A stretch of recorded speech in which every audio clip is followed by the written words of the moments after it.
Nancy settles into a hotel room, looking somewhat tense and uncertain about her actions. She takes something to calm her nerves. While fixing herself in the mirror, there's a knock on the door. After taking a deep breath, she opens it to find a young and attractive man named Leo Grande, the source of her tension.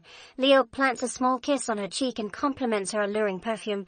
Nancy brushes off the compliment, saying women at 42 don't often receive such praise. Leo assures her they'll have a great time and asks for a drink to get started. Raising his glass to those attractive at any age, he takes a sip and comments that it has aged well, implying he's referring to Nancy. As they try to engage in light conversation, Leo's overwhelming handsomeness distracts Nancy, making it hard for her to concentrate. Suddenly, Nancy asks if Leo feels degraded or belittled by her. Leo assures her it's all his choice, he enjoys it, and has never felt degraded. He then inquires about Nancy's desires for the night. Nancy just wants to be with him, fearing her age might disappoint Leo. Understanding her tension, Leo gives her a small kiss and reassures her. Expressing that the tension is unbearable, Nancy insists they proceed quickly. Leo argues there's no rush and it should be enjoyed, suggesting they talk more.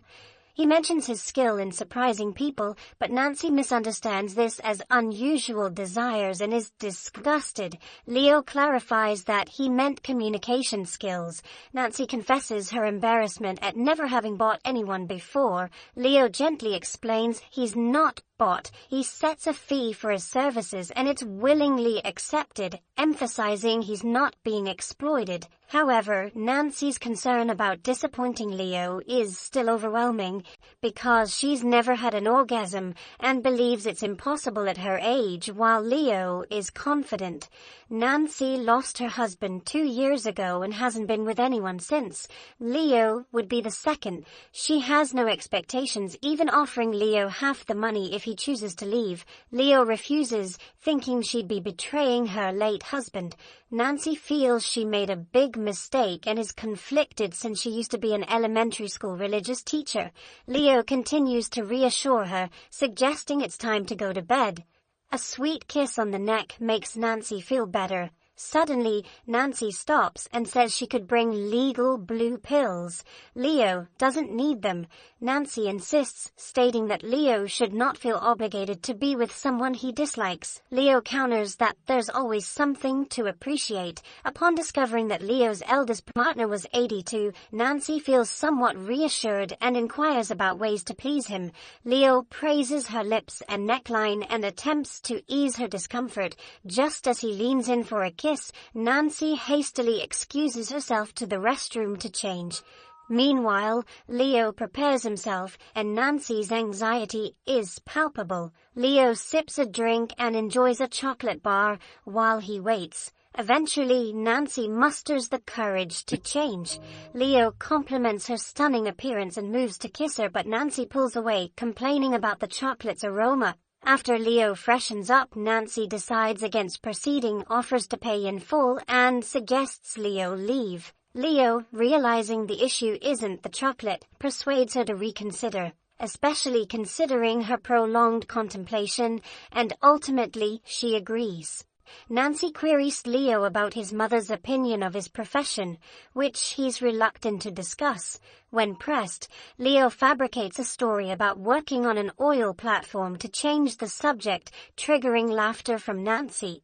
She then becomes more conversational, discussing her children's monotony and the tediousness of her teaching career, seemingly forgetting their initial purpose in the room. The conversation dulls, and Leo inquires about her husband's actions in similar scenarios. Nancy explains that her husband simply goes to bed naked, and for 31 years, their relationship has remained mundane, without any experimentation, ending with him falling into a deep sleep. Leo is taken aback by her revelations and looks at her sympathetically. Nancy has always harbored diverse desires which her husband has stifled, deeming them improper. Tearfully, Nancy reminisces about a vacation in Turkey during her youth. There, she encountered a captivating young man, and his touch was the most thrilling experience she had ever had. She had to return home the following day, and the regret of not extending her stay in Turkey has haunted her ever since. Leo passionately kisses her, leading to an unforgettable evening. They reconvene in the same room days later. Leo expresses his delight at having satisfied Nancy previously. Having researched various experiences she's missed out on, Nancy is eager to explore them with Leo, requesting repeats and other unconventional activities. Leo assures her of their feasibility, though her ambition to attempt them all in one day even astonishes him. Leo commits to doing his best, and they proceed to tackle the most daunting item on her list. Nancy wonders if she should brush her teeth beforehand. Leo reassures her it's unnecessary. The phone interrupts them, and after Nancy speaks with her daughter, she returns visibly tense. Leo encourages her to relax and go with the flow, and they dance. Nancy vents about her husband's restrictiveness and finally declares her readiness for new experiences. Leo massages her and she asks him to remove his shirt. His youthful, toned appearance mesmerizes Nancy, but feeling overwhelmed, she requests he cover up again. She admits to feeling insecure about her looks, but Leo convinces her of her beauty. He suggests a role-playing scenario which unexpectedly upsets her. Nancy abruptly demands Leo finish his job. Hurt, Leo shifts from conversational to professional. Nancy breaks down, feeling degraded. Leo gently proposes that his presence might be more for conversation, recognizing that everyone's needs vary. He comforts her, emphasizing his non-judgmental stance towards clients as long as they are respectful. He shares anecdotes about his clients, which embolden Nancy. In their third meeting, where Nancy feels as though she's bathing in warm water, she returns more relaxed and assured. She humorously mimics her interactions with her husband, amusing Leo. Nancy lavishes praise on Leo, grateful for fulfilling her list, and vows to recommend him to her friends. Leo modestly claims he's merely doing his job. Nancy, curious about his real identity and believing it's time they fully know each other, is met with reluctance from Leo, who reveals only that his name is Leo Grande. Nancy shocks him by confessing she's researched his background and knows his true identity. Disappointed, Leo dresses swiftly and admonishes her never to contact him again. Taken aback by his reaction, Nancy realizes she should have respected his boundaries. When she accidentally uses his real name, Leo grows infuriated. In retaliation, he warns that uncovering her true identity wouldn't be favorable, especially for a former religious teacher found in a hotel with a young man. Nancy argues that she thought they were building trust and could be friends outside of their arrangements. Leo, disclosing his own traumas and describing himself as a shell of a person for his mother, storms out but soon returns for his forgotten phone.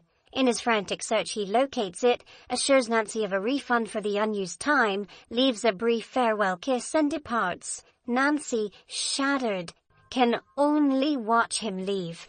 A few days later, Nancy appears on the screen while waiting at the same hotel's cafe. We can see that she is quite nervous from her stern attitude when she tells the hotel staff that she is waiting for a friend. One of the employees, who doesn't initially recognize her, turns out to be her former student. When Nancy says, "I must not have trained you well if you're working here," the girl is shocked. Leo arrives at that moment. The fact that her teacher is meeting such a young and handsome man raises the girl's suspicions.